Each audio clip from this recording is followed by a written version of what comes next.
მივხვდოთ ქართულ ნუტრიციოლოგს სანდრო გოგოხიას. რას გვეუბნება, რა რჩევებს გვაძლევს.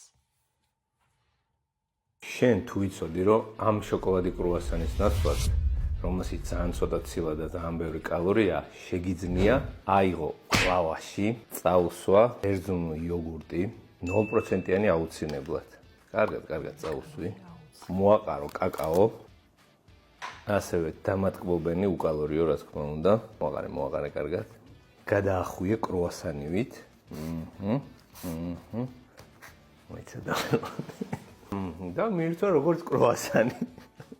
საშინელი გემოაქვს, საშინელი. და ნაგავის ჭამის შემდეგ მაინც გენდოება კრუასანის ჭამა, შეჭამ კრუასანსაც, პეჩენიასაც შეჭამ სავარაუდოდ, 2 წელი კარადაში ნადებ შოკოლადსაც და მე მჟავე კითხვას დააყოვნე. მჟავე კითხვს რატო?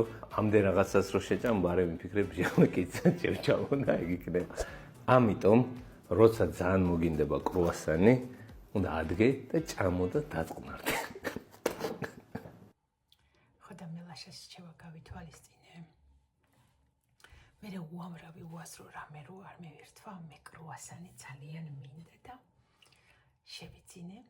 1 ცალი არა და რამოდენიმე არ მიყიდი, ადრე მე 1 ცალი კრუასანი არ მყოფნიდა.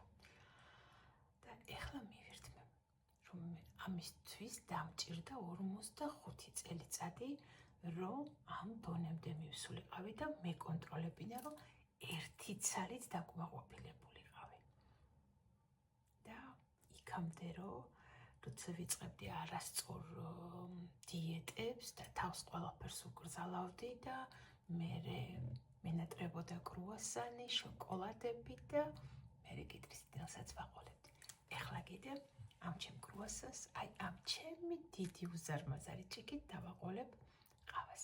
წარმატებებს გისურვებთ და სანდროს კიდე წარმატებები უამრავი. იმიტომ რომ